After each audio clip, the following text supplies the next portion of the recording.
Garder le contact avec sa famille et ses proches est important. Cela permet entre autres de comprendre leurs besoins, de les aider ou de déceler d'éventuels signes de mal-être nécessitant un suivi ou une prise en charge particulière. Le sentiment d'être socialement entouré et soutenu est un facteur protecteur pour la santé et la qualité de vie d'une personne vieillissante. La présence de la famille et des proches joue un rôle important pour le bien-être de la personne âgée. Nous évoquons le sujet avec Catherine Joya, assistante sociale et responsable de la consultation sociale à Prosomecloutet Fribourg. Les proches et la famille d'une personne âgée sont une aide précieuse pour elle. De quelle manière? Donnez-nous des exemples. Alors c'est vrai qu'en vieillissant, il y a des actes de la vie quotidienne qui peuvent devenir plus difficiles. Par exemple, aller faire ses achats, porter des choses lourdes, ça peut être difficile. Et d'être accompagné par ses enfants, de pouvoir aller ensemble faire les achats ou quelqu'un qui les fait à sa place. La lessive, ça peut être aussi une tâche qui est compliquée. Il faut porter les bacs de lessive, aller jusqu'à la cave, certaines démarches administratives. De plus en plus aussi, les choses se font de manière digitale sur Internet, l'e-banking et tout ça pour toute une génération. Ça ne va pas de soi. Préparer les repas, ça peut être compliqué. Il y a des petits travaux à domicile, s'il faut changer une ampoule, qu'il faut monter sur une chaise alors qu'on n'a plus trop l'équilibre. Ou alors pour des transports, si on ne conduit pas, des fois c'est compliqué de prendre le bus, des fois il n'y a pas de transport public. Donc ça peut être toutes des petites choses du quotidien qui le facilitent en fait. Alors, les personnes âgées n'ont pas uniquement besoin d'aide dans les tâches quotidiennes, elles ont aussi besoin d'être soutenues positivement. Oui, d'avoir de la compagnie, des contacts sociaux. C'est quelque chose que nous, on entend quand même beaucoup ici à Prosomecloutet par rapport à la souffrance. La solitude, c'est vraiment quelque chose qui amène de la souffrance.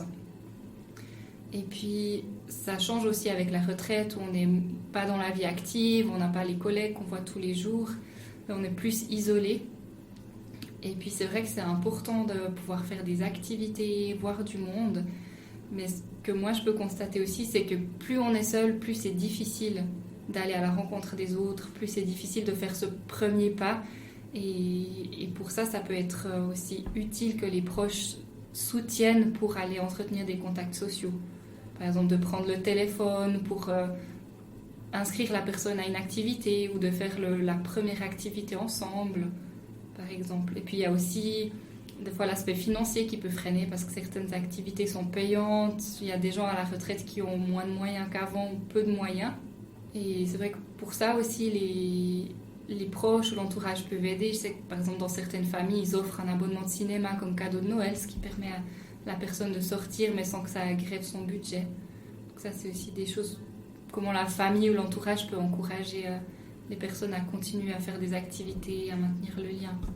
Et maintenir le lien donc avec la personne âgée, en la rencontrant, en organisant des activités aussi avec elle. Oui, je pense qu'il y a quand même beaucoup de personnes qui apprécient d'avoir contact avec leurs enfants. Et s'il y a des contacts en plus avec d'autres pères, c'est aussi important. Mais c'est vrai que l'attachement à leurs enfants, à leurs petits-enfants, c'est quelque chose qui ressort beaucoup et qui est important. Alors, ce soutien dont vous parlez, est-ce qu'il est plus important lors de certaines étapes de la vie?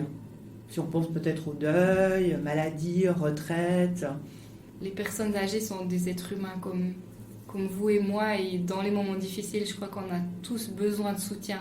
Et c'est difficile de vivre ces moments difficiles ou des grandes étapes, des changements. C'est difficile de les vivre seul. Je pense que c'est difficile pour tout le monde. Mais du coup, je dirais aussi que pour les personnes âgées, c'est encore plus important d'être entouré dans ces étapes-là. Mais c'est vrai que c'est des fois aussi presque un peu artificiel si on n'a pas du tout de contact dans le quotidien. Puis tout à coup, il y a une étape significative. Puis là, les contacts deviennent plus importants. Moi, je dirais l'idéal, c'est même d'avoir un contact régulier et puis que dans les périodes plus difficiles ou des étapes importantes, que ça puisse être un peu plus soutenu. Mais pas que ça se résume à ces étapes-là aussi. Parce que tous les jours, quand on doit manger seul, c'est pas facile en fait. Vous parlez de contacts réguliers, Voilà. 1 fois par semaine, 2 fois, 3 fois Je pense que ça dépend des personnes. Des personnes que j'accompagne ont des contacts quotidiens par téléphone. Ils apprécient ça. Et pour d'autres, si c'est plusieurs fois par semaine, c'est trop. Il y en a certains qui ont aussi besoin d'une certaine distance ou indépendance. je crois que c'est vraiment très personnel. Certains signes, symptômes qui sont la conséquence d'un mal-être, d'une souffrance psychique peuvent apparaître. À quel moment la famille doit-elle s'en inquiéter ? Et j'ai l'impression que le fait d'être à l'écoute et attentif à son proche, déjà ça permet de percevoir s'il y a des changements par rapport à une attitude, à une manière de faire, parce que chacun est différent, chacun va présenter peut-être des signes différents ou réagir différemment à certaines souffrances, la montrer de manière différente. J'ai l'impression aussi que si on n'a pas le lien, c'est difficile de percevoir la souffrance de l'autre. Après, des symptômes que moi je peux observer, donc des gens que j'accompagne où je vois peut-être des changements de situation, c'est par exemple l'évitement, s'il commence à plus vouloir venir au repas de famille, à éviter les téléphones, à plus répondre ou à se renfermer sur soi-même, s'isoler de plus en plus. Des angoisses aussi qui peuvent être exprimées ou pas, mais qui sont plus importantes, des fois des problèmes de sommeil. Aussi de voir que la personne elle commence à se négliger, qu'elle ne se douche plus par exemple, ou qu'elle néglige son appartement. Ça peut être aussi des signes qu'il y a quelque chose qui ne va pas. Des plaintes, certaines personnes ça ressort par la plainte, d'exprimer plus tout ce qui est négatif. On peut observer aussi des personnes qui sont désorientées, qui ne savent plus trop quel jour on est, qu'est-ce qui se passe, quel mois de l'année, qui ont des discours des fois un peu confus. Et même, ça peut aller aussi jusqu'à des gens qui parlent clairement de suicide en disant qu'ils veulent en finir, que ça va plus. Donc, ben voilà. Mais je dirais qu'en tout cas, si on connaît la personne et puis qu'on a ce lien avec elle, on voit comment elle est d'habitude. Puis quand il y a des changements, on peut se poser la question de ce qui se passe. Mais c'est vrai que si on n'a pas ce lien, c'est des fois difficile de percevoir la souffrance. Et si ces changements arrivent, il faut s'en inquiéter ou Je pense que dans l'idéal, si on peut les thématiser déjà avec la personne pour voir qu'est-ce qu'elle en dit, ce serait déjà la première étape. Est-ce qu'elle arrive à l'expliquer ? Est-ce que c'est une explication qui fait du sens ? Parce que voilà, un deuil, c'est tout à fait possible qu'après un deuil, on se renferme plus, qu'il faille un certain temps pour se retrouver. J'ai aussi accompagné un monsieur, sa compagne est entrée en EMS. Et c'était comme aussi une forme de deuil pour lui. Et il avait besoin d'être un peu seul chez lui pour vivre cette transition. Il a été invité par la famille, mais il n'avait pas envie d'aller au repas. C'était trop confrontant. Mais maintenant, ça va de mieux en mieux. Donc, c'était vraiment une phase, et pas forcément alarmante, mais juste qui fait partie d'un processus. Donc, peut-être la première chose, déjà, d'en parler avec la personne si c'est possible. Après, si ça dure, si ça évolue, oui, on peut s'en inquiéter. ça peut finalement déboucher peut-être sans une prise en charge des troubles psychiques. Et là, à ce moment-là, peut-être encourager la personne à partager ce qu'elle vit, ses émotions. Oui. Pour encourager la personne à partager ses émotions, j'ai l'impression que c'est vraiment important d'avoir ce lien avec elle, de pouvoir parler assez ouvertement des choses. Je sais que c'est pas toujours possible. Il y a aussi des fois des dynamiques familiales ou des personnalités qui rendent ce genre de communication vraiment compliqué. Mais je pense que c'est vraiment important de pouvoir parler de tout ça, de aussi pas minimiser ce que la personne vit, ce qu'elle exprime, parce que voilà, ses émotions, ça lui appartient, c'est ce qu'elle vit. Et même si on ne le comprend pas toujours ou qu'on ne partage pas ses émotions, mais c'est son vécu à elle, d'être capable de les accueillir, ces émotions-là. Des fois, c'est des émotions qui sont confrontantes. Je peux imaginer si par exemple on a nos parents qui nous disent qu'ils veulent en finir, qu'ils en ont marre de cette vie, c'est dur d'entendre ça. Et il y a certains enfants, je pense, qui réagissent à ça en disant mais parle-moi pas de ça, tu vas très bien, et voilà, qui ont aussi de la difficulté à entendre parce que c'est confrontant. Les émotions ne s'expriment pas toujours avec des mots. Parfois, c'est aussi des comportements, des choses qu'il faut décoder, ce qui est aussi pas facile de décoder quand on connaît pas la personne ou qu'on n'a pas ce lien. Enfin, pour moi, la notion de lien, elle est vraiment importante, de communication. Et puis, après, je sais que c'est pas toujours possible. Des fois, c'est compliqué. Il peut y avoir aussi des troubles qui viennent, voilà, qui des fois changent aussi un peu la personnalité du proche. Une fois qu'on a essayé de faire cette étape, de discuter, il y a toujours la possibilité d'aller vers des professionnels, de prendre un peu de la distance et puis de discuter avec le médecin, par exemple, ou avec des soins à domicile, s'il y a des soins à domicile, avec d'autres personnes pour des fois sortir un peu de l'émotionnel et puis avoir d'autres regards en fait. Des personnes refusent peut-être de l'aide, ne veulent pas entendre qu'il y a des changements. Comment réagir ou agir à ce moment-là? Souvent, c'est aussi un processus, donc ça ne se fait pas du jour au lendemain et on n'a pas tous le même rythme. Mais je pense, dans l'idéal, si on arrive à respecter le rythme de la personne, déjà dans sa prise de conscience de ses problèmes, déjà bien tout un cheminement pour se rendre compte qu'on est en train qu'il y a des problèmes de mémoire qui s'installent. Et des fois, de l'extérieur, c'est très facile de le voir, on le voit assez rapidement, on aimerait que la personne le voit tout de suite aussi. Et puis c'est tout un processus, c'est aussi l'acceptation que peut-être on n'a plus la même autonomie. C'est très confrontant pour la personne. Et puis de l'accompagner aussi dans ce processus, d'essayer de ne pas brusquer les choses. Donc c'est quelque chose qu'on essaye de faire aussi en tant que professionnel, de ne pas imposer de l'aide quand la personne elle a l'impression qu'elle n'a pas de problème, plutôt de l'accompagner jusqu'à ce qu'elle puisse peut-être voir certains des problèmes et accepter d'elle-même l'aide.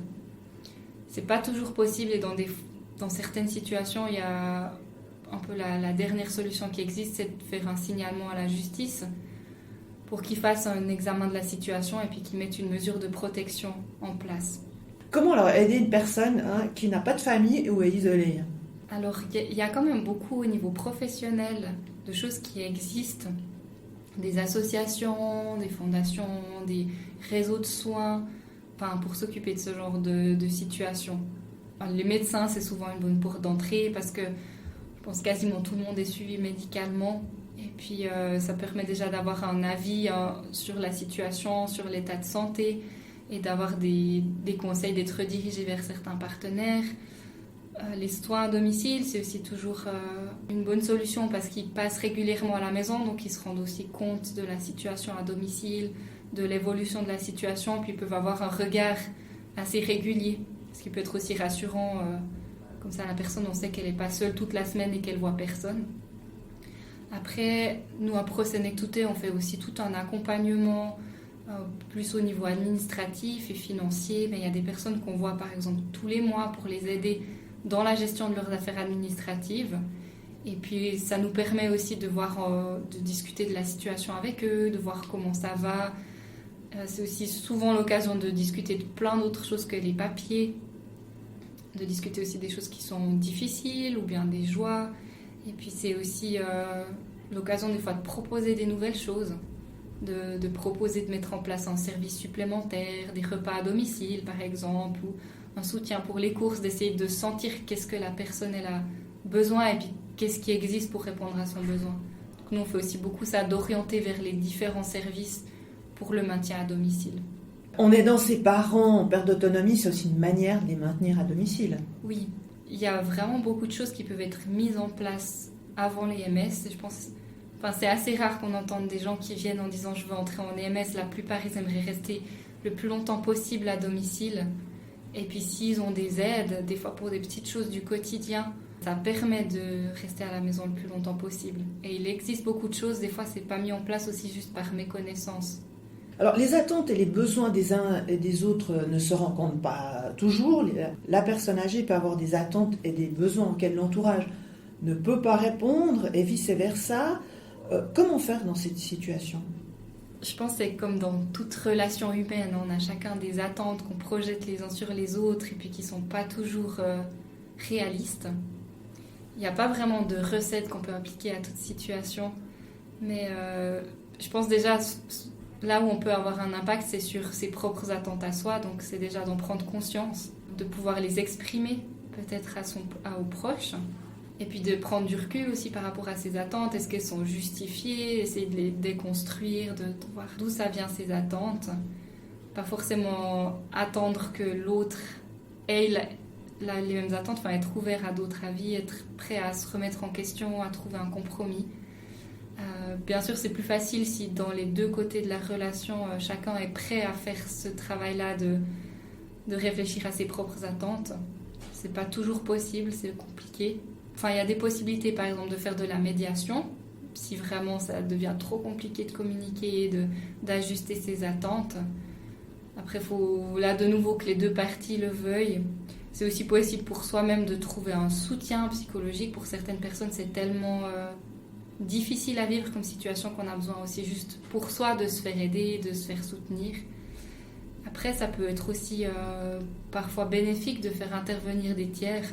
Des fois aussi des professionnels qui sont peut-être moins impliqués émotionnellement, qui amènent un autre regard, qui peuvent aussi peut-être décharger le proche. Parce que ça peut être aussi très lourd. Par exemple, une personne qui projette des attentes sur ses enfants, qui aimerait qu'ils appellent toutes les semaines, qu'ils invitent au moins une fois par semaine à manger à la maison.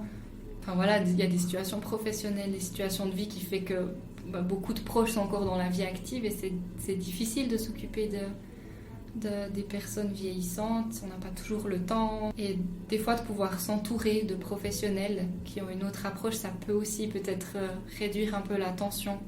Ça peut amener d'autres regards, d'autres perspectives, d'autres idées aussi pour débloquer des fois des situations. Et puis ces situations, est-ce que peut-être on peut les éviter ?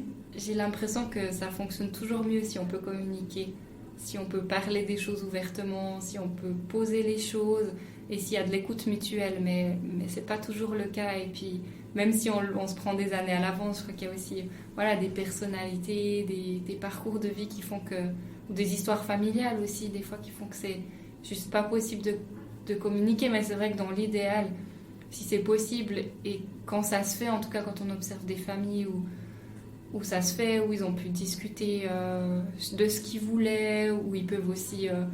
des fois, il y a plusieurs personnes, plusieurs enfants, chacun prend un rôle différent. Il y en a un qui s'occupe de l'administratif, il y en a un qui s'occupe de la santé, il y en a un autre qui fait le ménage.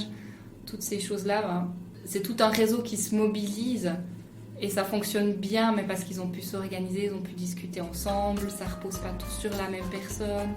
Ça, c'est les situations idéales, mais ce n'est pas toujours le cas.